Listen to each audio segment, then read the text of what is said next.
Do Lutherans go to heaven? Yes. They do. Do Lutherans go to heaven?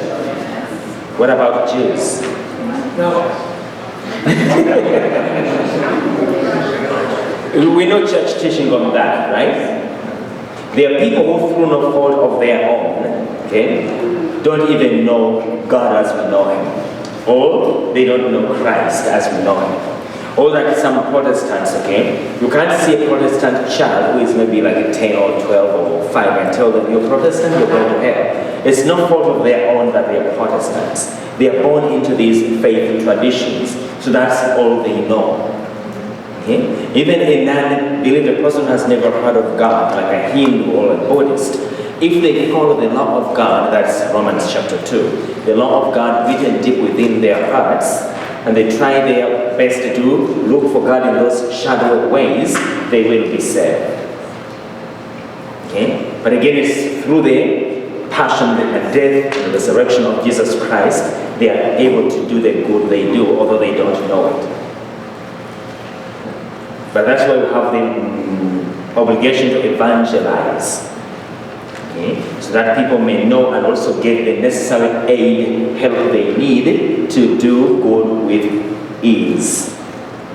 But having said that, because you're asking that question, it is very embarrassing, okay, and shameful to see that we Christians, we Catholics, who have the fullness of divine help, okay, to be good, to do good, are sometimes worse than the pagans. That's the entire idea of Romans chapter 3, where St. Paul talks about, who are you to judge? So that's what people quote. God said we shouldn't judge. Even St. Paul said, who are you to judge your neighbor? But it is contextual, so you have to always understand the context of Scripture. St. Paul is talking about his fellow Jewish people, his own people.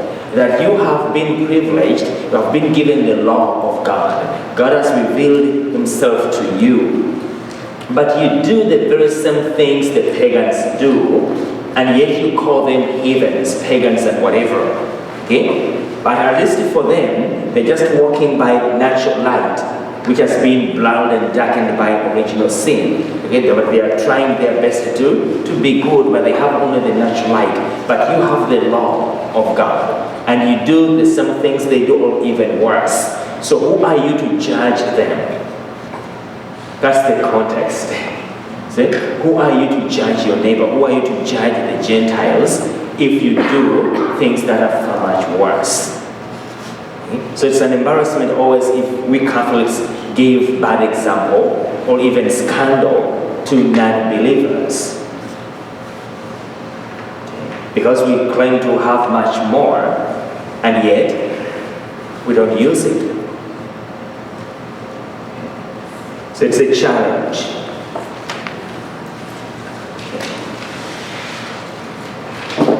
So we started with rejecting the priesthood and the external worship, and he said it was mistaken. But all these things, his teachings have influenced the people down the generations, the centuries. So ecclesiastical vestments, we know that in Leviticus they talk about the importance of that.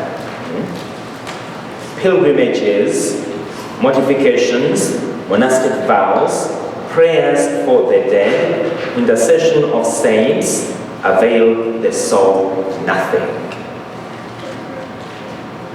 The things you Catholics do and you hold dear, they avail the soul nothing. You better stop doing it. Okay? So, ecclesiastical vestments, we're going to pick a few. Okay, pilgrimages. What is the importance of pilgrimages?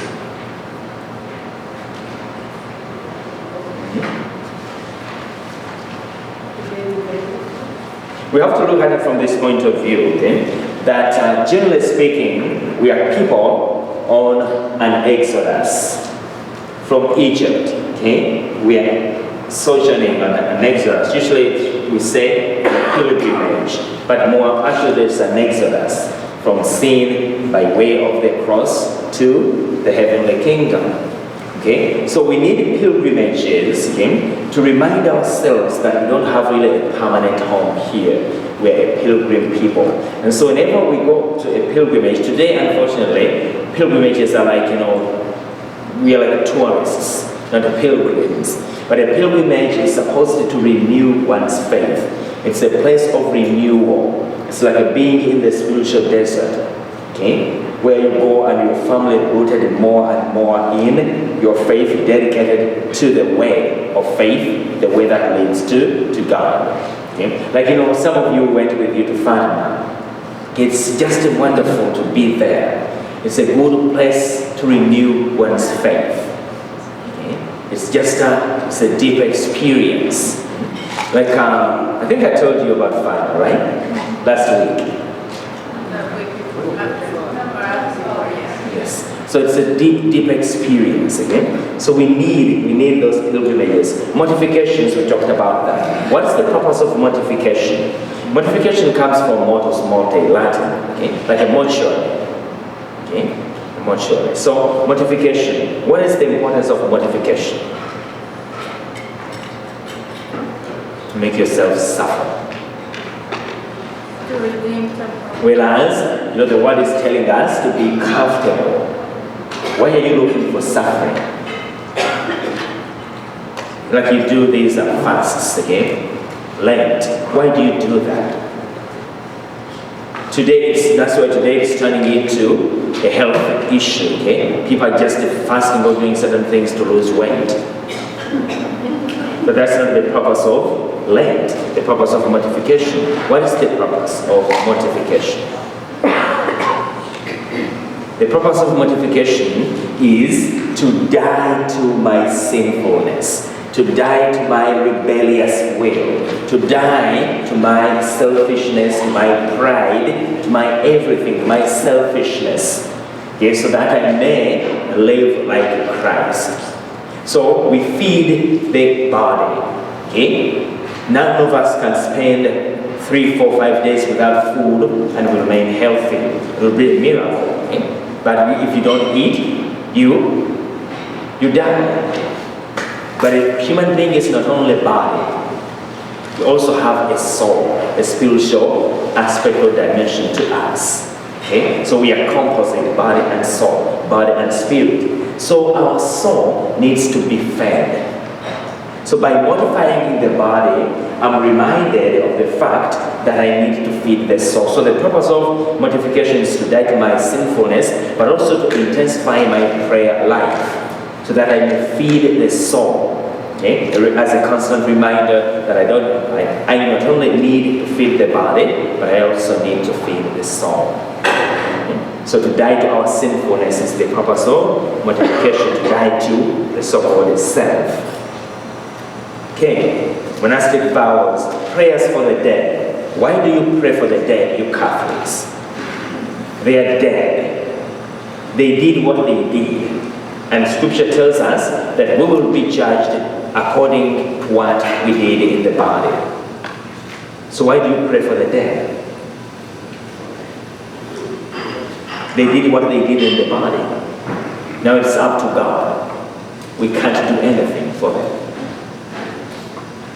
But you keep praying for the dead. At every Mass, God, remember our departed brothers and sisters. They are gone. I'm arguing from a Protestant point of view. So you're just wasting your time. We pray for those people. They are not there. You are judged to what? According to what you did in the flesh. You either go to heaven according to what you did in the flesh, or you go to hell.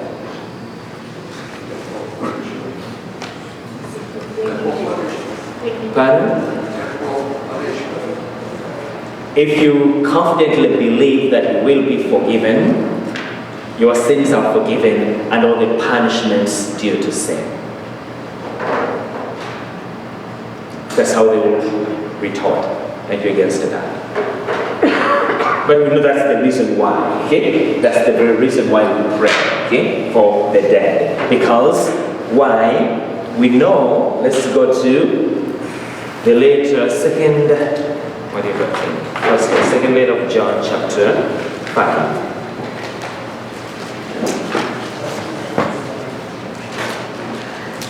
Because again, when you talk to some Protestants, they will tell you that you make distinctions in sin, but sin is the same. Okay?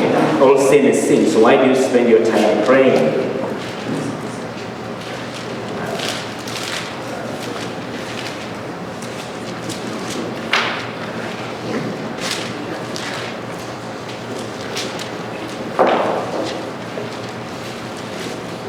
Are we there?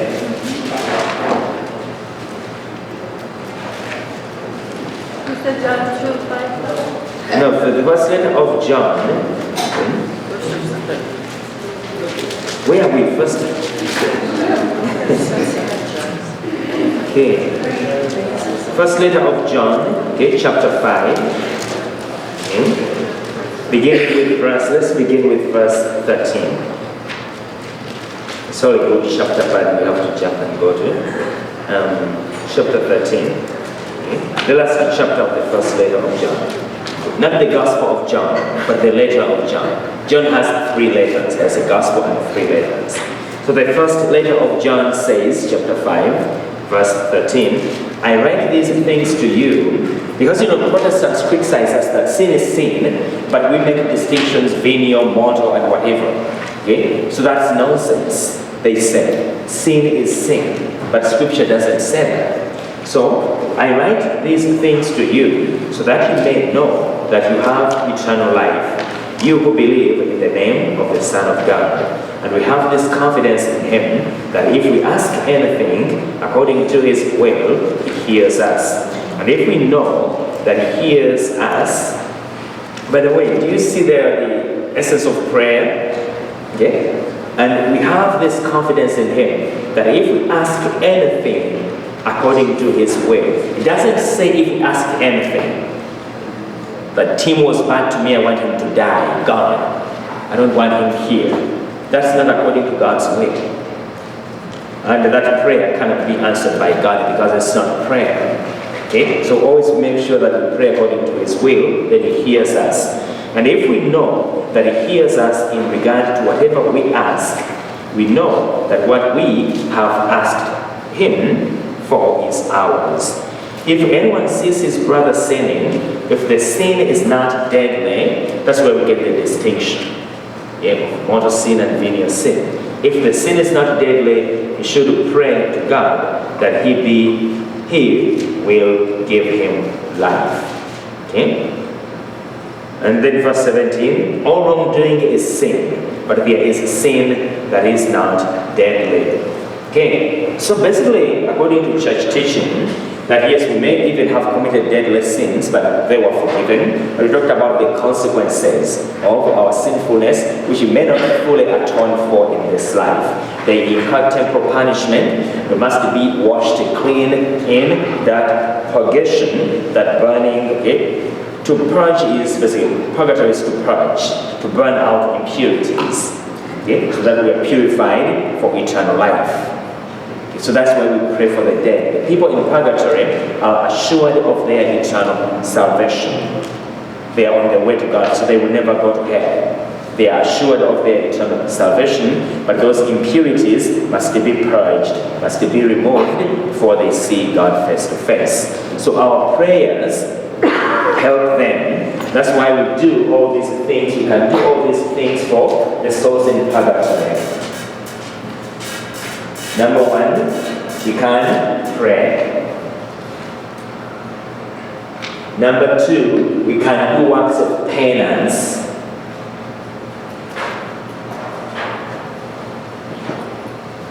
Okay? For them, and works of charity for the souls in purgatory. So we're getting the section on the indulgences, and the Catechism talks about that. Okay? I asked one time, was there any description of Vargas in purgatory? Any description of what? And when it's what they told me, I told me, but you burn. You burn in purgatory Why do you burn in purgatory? You know, because you have to be purified by purifying fire. do we burn? Yes. That's why you need to do it in that. No, basically, the church has always taught that God's time. The Greeks have a way of explaining things better. Their languages are, I think their language is richer. The Greeks, so they have a way of explaining time.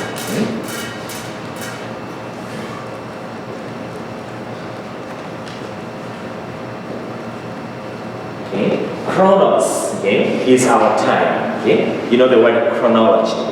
Today, tomorrow, whatever it comes from those words. Chronos, chronology. So this is what, June. Next month will be July, August. That's Chronos. This year, next year, the next century. That's Chronos. God's time is different. It's Kairos. It's not a Chronos. That's why the letter of Peter says, to God, 1,000 years are like a moment, and so on and so forth. So, the church always teaches that we don't really know God's time. That's why the church discourages these types of false devotions, that if you commit sin A, B, C, D, that will be 2 years in purgatory. Because, what is 2 years in purgatory? It's not a Chronos. It's Kairos, God's time. It's different. It's different. Then you'll hear theologians say, oh, the purgatory is not really like a time space. It's just a moment. It just happens like this. But because it's God's time, it's different. But it just happens so quickly. That is false because they don't know. It's a lie. So it's God's time, all we know. The church teaches that we must be purged of those impurities if we die with them. But we can't put our time into time beyond us. God's time. But all we know is that, yes, we go through that purification. We can't put our chronological timeline to it. But we know that it is there. And we know that the place is there. Through divine revelation and of course church tradition. Like at Fatima, the children say that Mary showed them purgatory, hell, whatever, all those things. So it is there. We have to know that. So that's why we need to do something now to avoid it.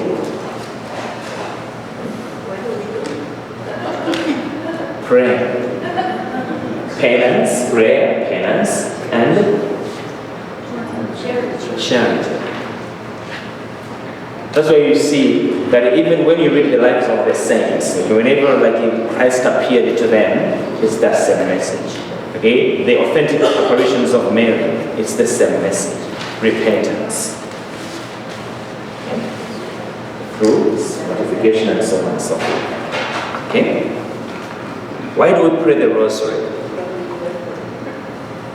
What is the essence of the rosary? A constant reminder of the presence of God, the incarnation.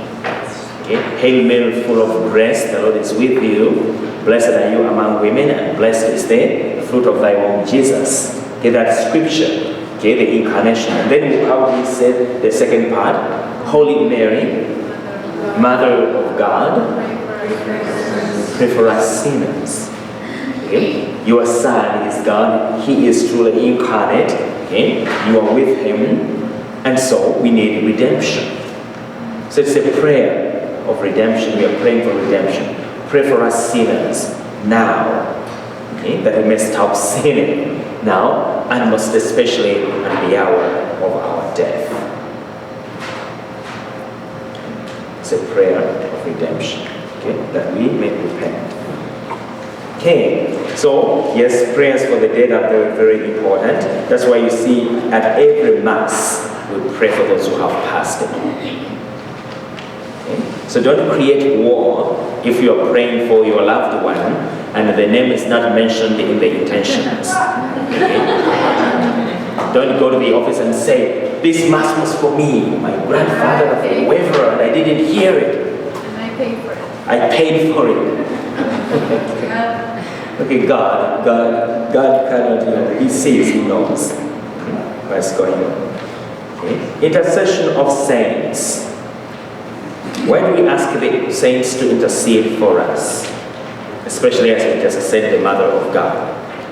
Because of what we call the communion of the saints. Okay. Our Protestant brothers and sisters lack understanding in this regard.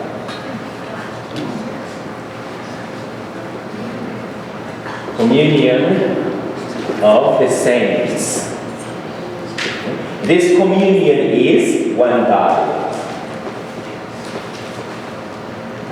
And we all admit that this body, if us as Protestants who don't believe in purgatory, unless we believe that we are those on earth and those in heaven. Even if one is a Protestant, they say I don't believe in purgatory. Okay, we can say, okay, you don't believe in that. Yeah? Okay, I'm not going to, about the communion of the saints, I'm not going to argue with you about that. Okay, we'll go with these two. So, those on earth and those in heaven are members of the one body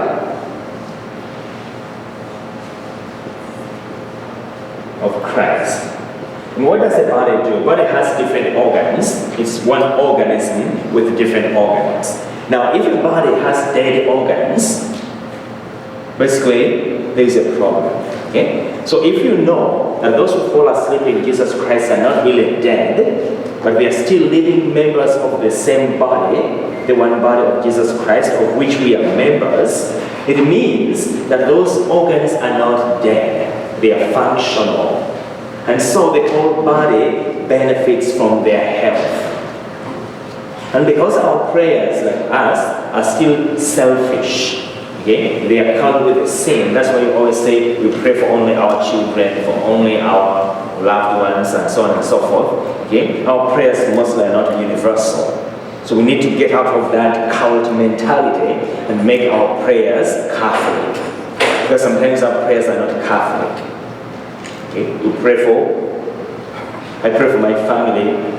I pray for my relatives, I pray for my country, I pray for whatever, okay? So this is like so narrow, but it's universal. That's why those prayers at Mass, which we call petitions, which have never been called petitions in the church, you hear people say, let's offer our petitions. It's called the universal prayer of the faithful.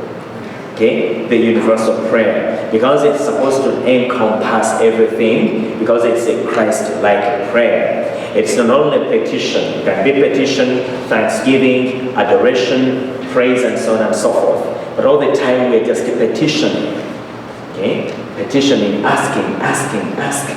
We never give thanks for what we ask for. We never offer prayers of adoration, of thanksgiving. Okay? So that's the general understanding. So, but the saints in heaven, their prayers are pure love. Okay? They are no longer selfish. And they understand, they see God. So their prayers are effective because they are universal and pure love. They are more effective than my prayer. So we need their help, because they are members of our body in Jesus Christ. So I was arguing one time with a Protestant minister, do people come and ask you to pray for them? He said yes. I said, why?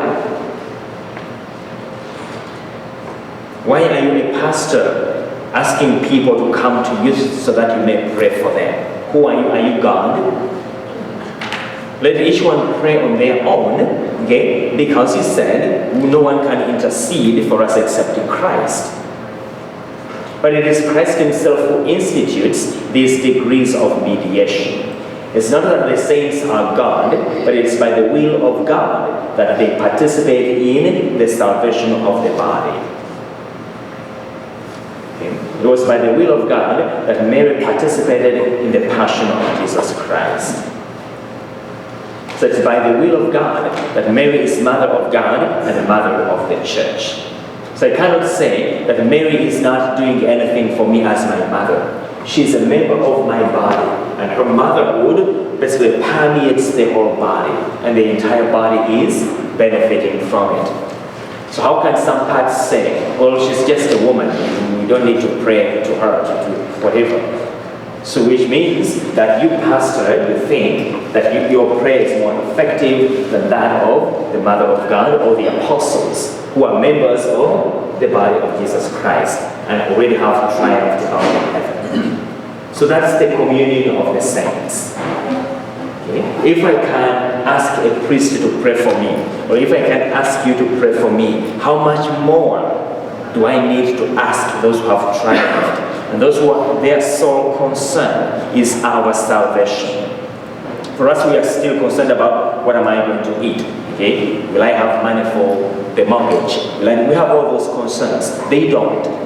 Their sole concern is our salvation. That we get there, we get to where they are. So they focus, they pray that we, the members of their body, also triumph. When we recite the Rosary, we pray to Our Lady Madeline and for the poor souls in purgatory. So we're praying for all the souls. Yes, you're praying for everyone. Okay? So you said the Our Lady of Fatima. It's so funny that Catholics are funny. There was an incident, okay, where Catholics came together, and it was supposed to be Our Lady of Guadalupe, and someone brought in Our Lady of Fatima. That created a problem.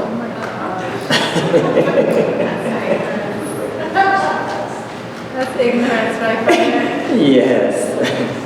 Okay. So it's like Our Lady of Guadalupe is so different from Our Lady of Fatima, and Our Lady of Fatima is different from Our Lady of whatever. There is only one Our Lady, Mary the Mother of God. Okay? Now, Mary the Mother of God may have special emphasis, okay, depending on the signs of the times. We call those prophetic times, okay, prophetic whatever messages, depending on the signs of the times. But the emphasis is always the same. Listen to my son.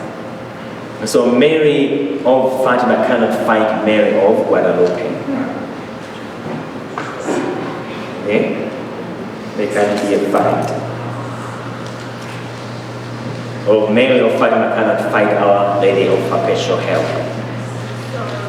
She's the same woman, same mother, Russell. Okay, so I think now if you run into people who oppose the communion of the saints, praying to the saints, you can explain it in this simple way. We are one body, and every member has a function. So you cannot tell me that the saints who are alive in God don't have any function as far as the body of Christ goes. They are living members of this body, although in a different state. Okay?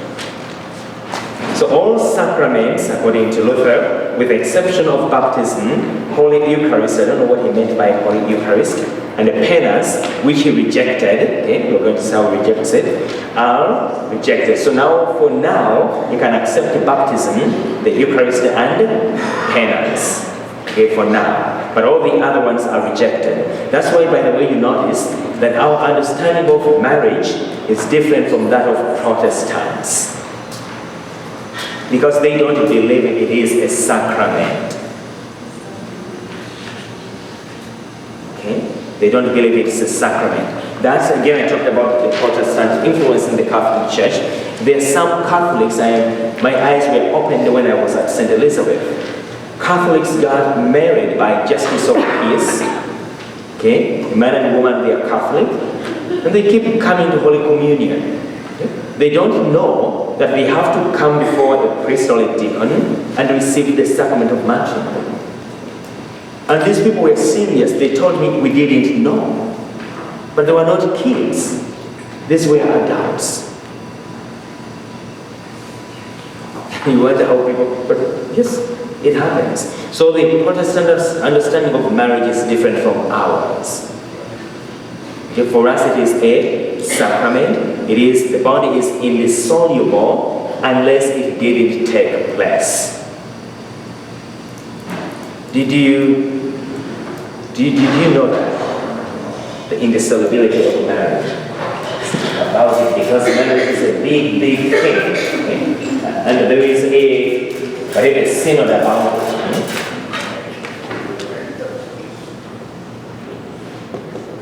marriage bond is insoluble.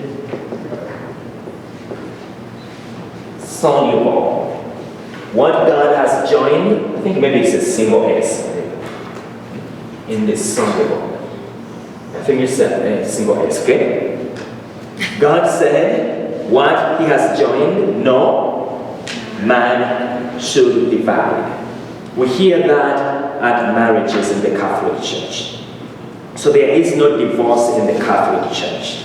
Even if you go after marriage and receive a divorce by the state, you are not divorced according to the church because marriage is indissoluble. Now, if the marriage bond was, basically, it's right, okay? When marriage is valid, we call that valid.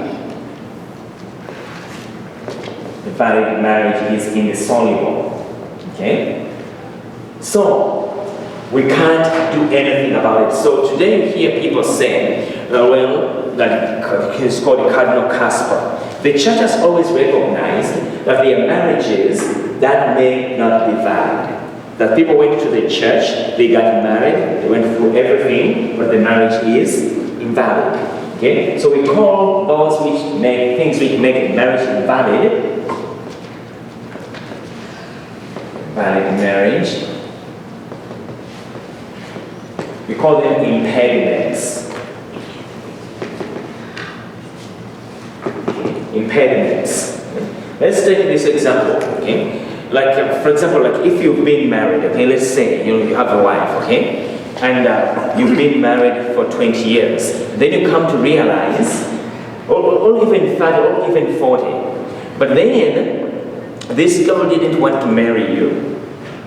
But she got pregnant, and her parents told her that you're not going to have a child out of wedlock. You must get married. But if given a choice, this wouldn't be the man of her choice. Okay? So she is forced to marry this man because the parents said you can't have a child out of wedlock. So force is an impediment. So they go to church, they get married, but there is no marriage. Because the girl didn't consent. And it is consent where you say, so and so I take you to be my lawful husband in good times and bad, be true to you, and so on and so forth. That's what we call the exchange of consent, and that's what makes marriage. So if one internally is not consenting to that, the marriage bond is not created. It's not taking place. So if that woman, after 40 years, comes up and says that I told my friend, I told my sister, whatever, that I was forced into this marriage, and she has witnesses and it is ascertained that she was forced to enter into this marriage, even if they have 12 children, there is no marriage. And the church can declare that there was no marriage to begin with, so they receive what we call an annulment. An annulment is not divorce. It's a declaration that there was no marriage bond to begin with, because of the particular impediment or impediments that were there at the inception of marriage. But if a marriage is difficult situation. If the marriage were valid, it was conceived validly at its inception, and then you realize that the woman wants to beat you up, or the man beats you up, he's an alcoholic, and so on and so forth, and then you can't live with him anymore. The church accepts what we call separation, not divorce, separation. Because you can't leave someone to get killed in there. You have to go back there. He beats you up, you have to go back there. No. You have no obligation to go back into such a situation. So you leave. Okay, the church allows for separation as it looks into the nature of the marriage. But you realize that in most marriages, not all, in most marriages that have those deeper problems, when you dig deep, you'll find that probably there was some impediment at the inception of the marriage. But some marriages are valid, but people can't live together. So if they separate, they can't remarry, because marriage is indissoluble if it is valid, that's according to Christ, not us. So the church has no authority to change divine teaching. The Pope has no authority to change in-laws on marriage. So the church has always understood this. Now you have this Cardinal Casper, okay? I don't know what is happening to him. He's saying that the church must be compassionate. We have to find a way of bringing back those people who are divorced and remarried. If the marriage were invalid and there was no impediment, there is no way to dissolve it. Because it's not human law, but divine law. So that is the cross someone has to carry. You can't dissolve a valid marriage. So I don't know what Casper is trying to suggest, that there is another way of doing it. The only way we have is to realize that there was trouble in this marriage to begin with, so there was really no marriage to begin with. But if the marriage is ascertained that it was valid, it is indissoluble. That's why you notice that some bishops are so mad at him, at Casper, what he's suggesting. And the Pope made him the leader of whatever council is going on. So, A valid marriage, would you call that a covenant? pardon? A valid marriage, would it be called a covenant? Marriage is a covenant to begin with. A valid marriage is a covenant relationship. It is the image of the marriage between Christ and his bride, the church. That's what the marital sacrament is. Okay? So it's a covenant relationship. It's not a contract. Okay? That's why the church will never allow you to do prenuptial agreements or things like that. So if we happen to divorce, I will take this and this. Yes. Say that a lady who has been married for 40, 50 years did have that invalid marriage from the beginning, but wants to stay married. Does the church still see that, and they're married in the Catholic Church? Does the church still see that then? No, most of the time what happens is, you mean that if a person was forced to marry, but now after 50 years they want to get in, They still want to stay together. no, basically what happens is that they will not bring it up. So they'll still, the church will look at it as a valid marriage anyway? The church won't even get involved because the church wouldn't know. But there is a thing, now this is theological speculation, it's not church teaching, okay? It's theological speculation. Some theologians have speculated like this, okay? But it's not church teachings, okay? So make sure that what I'm going to say is not church teaching, it is theological speculation. Okay? So what they speculate is this, that if someone didn't want, for example, to become a priest or to be married, okay, but then they enter into marriage, they are forced into it, and then later on, their heart comes to consent that this is really the thing I should do, okay? So some theologians talk about what they call it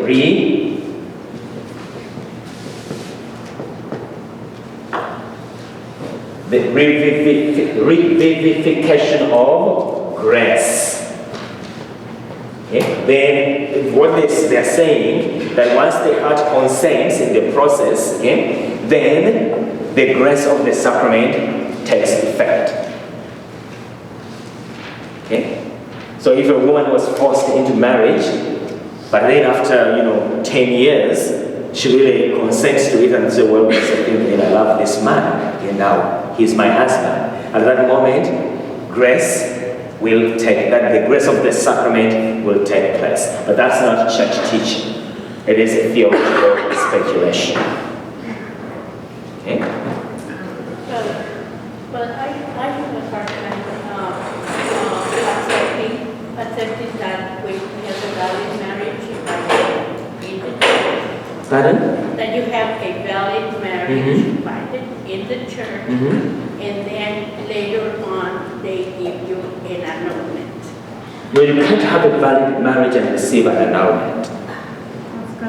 You can't. You can separate if the man wants to kill you, or if a woman wants to kill you. You can separate. But if it's a valid marriage, it can't be dissolved because it's divine law. But as I said, in most cases, if people get to that situation and then you listen to the situation and how they got to know each other, how they get married, most of the time, not all the time, but most times in those situations, you will discover that there was either lack of knowledge or the one was psychologically impaired, okay, to do whatever, and so on and so forth. That's why if someone... No, but it's because I know this person.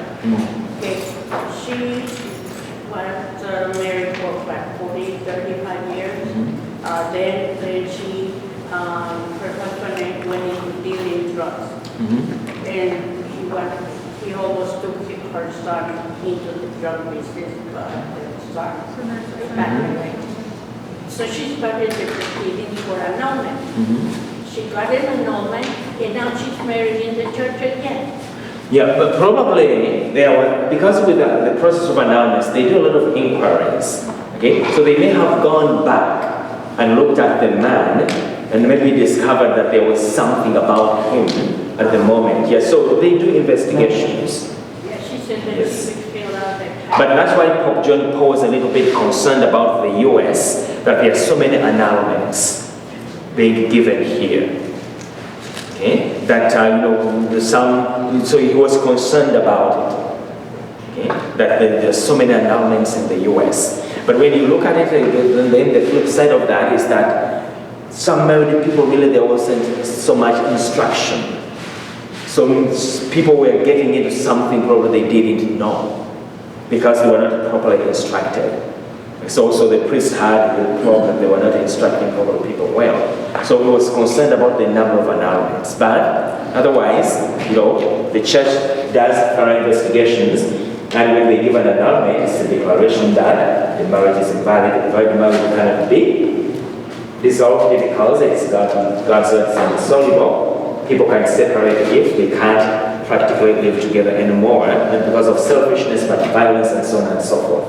Okay, so let us stop there. Okay? But we have to always remember that when we talk about the sacrament of matrimony, we are not on the same page with Protestant brothers and sisters, because Luther rejected it as a sacrament. Okay, glory be to the Father, to the Son, and to the Holy Spirit, as it was in the beginning, is now, and ever shall be, world without end. Father, Son, and Spirit. I think in the future we'll have a class on the sacrament of marriage. Yeah, in general. Okay, have a good night. Thanks for